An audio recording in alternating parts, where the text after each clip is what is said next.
Yes, doctor.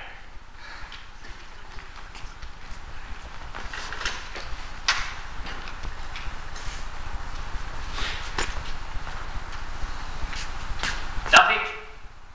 Yes, Wilson. Give that guy down his clothes back and send him down here, would you? Yeah, tell him his orders. All right, you have a good one.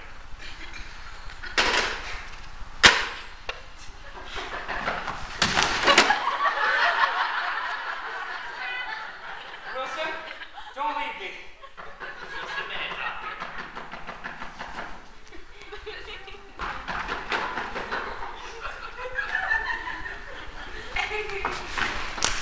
Ha! Judge Gaffney. Tell me we've got to talk to you. This thing is serious. More serious than you would expect. Hello, Myrtle. Hello. Where can we go to talk? Not in there. The doctor doesn't want you going in his office. No, sir. Then sit down, Dr. Shumley. Start away. Of course, sit down, Dr. Chumley. Sit down, Myrtle Man. Wilson, don't leave me. Yes, doctor. Now here are my notes. The facts. Can anybody hear me? Yeah, we can all hear you. Is that good? Now, Dr. Shumley, has it ever occurred to you that there might be something like this rabbit Harvey? Of course there isn't. And anybody who thinks so is crazy. Well, don't look at me like that. There's something funny about me. I'm like my father's family. They're all dead.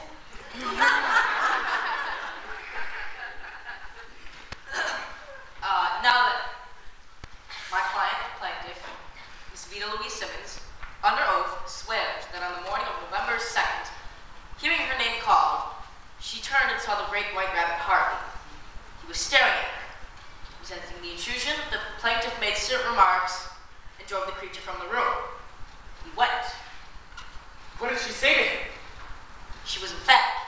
The remarks are not important. I need to know how this woman got this creature out of her her home. I hate to have you tell him, Judge, but it isn't a bit like a mother. Enough stalling.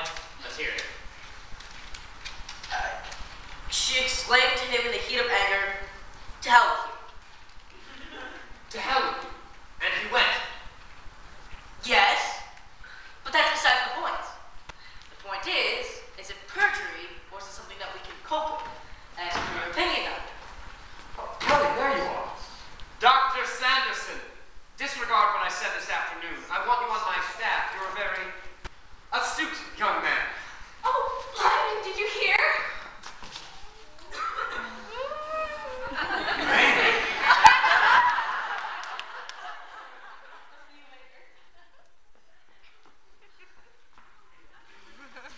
You just got to keep Uncle Elvin out here, Doctor. No, I need the sanitarium the way it was before that man came out here this afternoon. I know what you mean. You do? Well, it certainly gets on anyone's nerves. The way Uncle Elwood knows what's going to happen before it happens. This morning, for instance, he told us that Harvey told him that Mrs. McElhenney's Aunt Rose would drop in unexpectedly tonight from Cleveland. Did she? Did she what? Aunt Rose, did she drop in as Harvey said she would? Oh, yes. Those things always turn out just the way Uncle Elwood says they will. But what of it? What do we care about the McElhenneys anyway? And you say this sort of thing happens often. Yes, and isn't it silly? He says that Harvey tells him everything. Harvey knows everything. But how could he if there's no such thing as Harvey?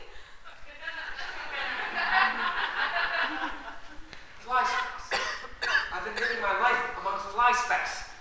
Miracles have been leaning on lampposts at 18th and Fairfax.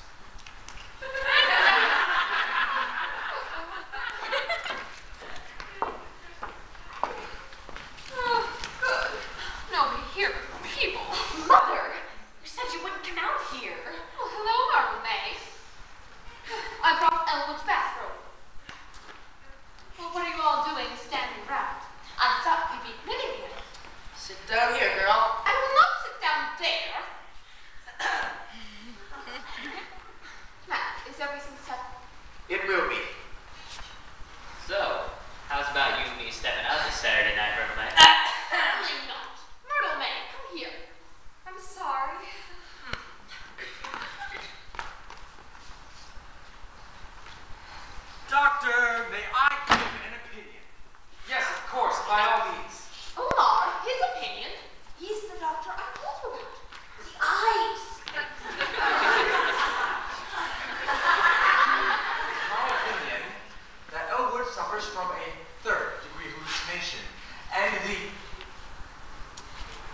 other party concerned suffers from autosuggestion. I recommend shock formula number 977. And better at home for... I do. Now, Mr. Dowd will not see this rabbit after the injection. We've used it in hundreds of psychopathic cases. Don't you call my brother a psychopathic case? There's never been anything like that in our family. Well, if you didn't think Uncle Al was psychopathic, why did you bring him out here? Well, where else could I take him? I couldn't take him to jail, could I? Besides, this thing is not your uncle's fault. Why? Why, with a town full of people, why did Harvey have to speak to Elwood? If the shock formula brings people back to reality, give it to him. That's where we want Elwood. I don't think that would work in a case of this kind, Doctor. Well, it always has. Harvey always follows Elwood home. What? But if you give him the injection, he won't see Harvey anymore. Then when he gets to the door, he won't let him in. And I'll deal with him. Mother, would you stop talking about Harvey as if there was such a thing? Myrtle May, you've got a lot to learn, and I hope you've never learned. Here he is. Good evening. Good evening, Elwood. I brought your bathrobe. Oh, well, thank you, Rita. Well, Doctor, what do we do? Got to do something? Yes, we certainly must. I should say so. Yes, it's imperative. Well, while you're all making up your minds, why don't we go down to Charlie's place and have a drink? Elwood, stay here. Sit, listen. Now, you want me to stay, and I want to leave, and apparently so does Mr. Wilson. Now, an element of conflict in any discussion is a good thing. It means everyone is participating and nobody's left out. Oh, Doctor, how did you make a lot of party tonight? We're waiting for your answer, Doctor. What? What is your decision? Oh, I must be alone with this man. If you'll all step into the other room, I'll have my diagnosis in a moment. Do hurry, Doctor. Of course. You stay here, Elwood. What? Mr. Dowd, let me give you this chair. Thank you, Doctor. Now, Mr. Dowd, what kind of man are you? Where do you come from? Didn't I give you one of my cards? And where on the face of this tired old earth did you meet someone like him? Harvey the Buddha. Now, important question. Is it true that he has a function that he gets advance notice? I'm happy to say this. You see, Harvey is very versatile. Harvey can stop clocks. What? Well, you've heard the expression, his face can stop clock. Well, yes, but to what purpose? Well, Harvey says that he can stop your clock and you can go as far as you like with whomever you like for as long as you like, and when you've returned, not a minute will have ticked by. And he does this for you. He can. I mean, I've never found a place I'd rather be. You know, I'm always having a wonderful time wherever I am with whomever I'm with.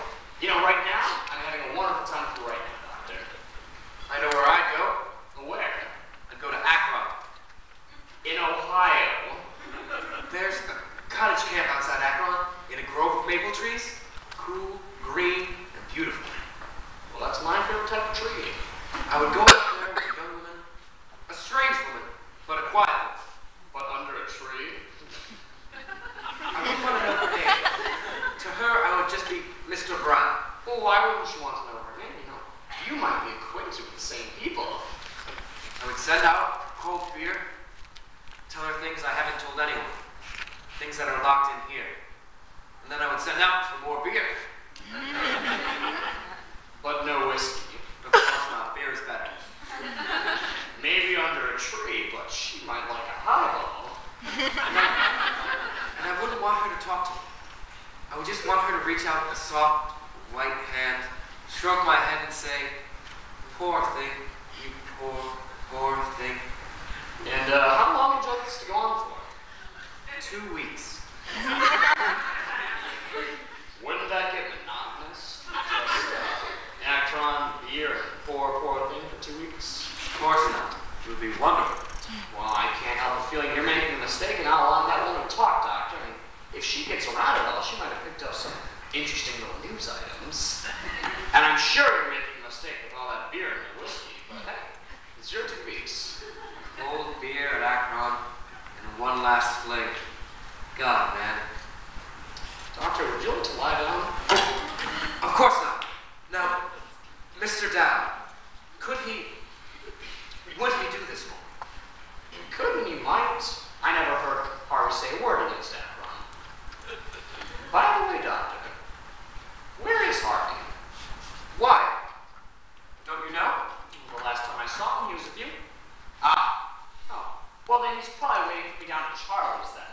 Yes, that's it. He's down at Charlie's place. Oh, Mr. Dowd, not in there. Oh, but I couldn't leave without saying goodbye to my friend, Dr. Sanderson. Now, Mr. Dowd, can I tell you a secret? Of course. Dr. Sanderson's not your friend. None of those people are your friends. I am your friend. Well, Doctor, thanks, and I'm yours. And this sister of yours, she's at the very bottom of the conspiracy against you. She has your commitment papers drawn up, the key to your lockbox, your power of attorney. She did all of that in one afternoon? Wow. She has certainly been a whirlwind today. God, man, haven't you any righteous indignation? Oh, Dr. Chum. You know, my mother used to say to me, in this world, Elwood, she'd always call me Elwood. In this world, Elwood, it was be oh so smart or oh so pleasant. You know, for years I was smart, but I recommend pleasant, Doctor. Just the same, I will protect you, even if I have to commit your sister. Would you like me to do that, Mr. Dowd? Not unless Vita wanted it that way, Doctor. Oh, not to say it organized a place out here, but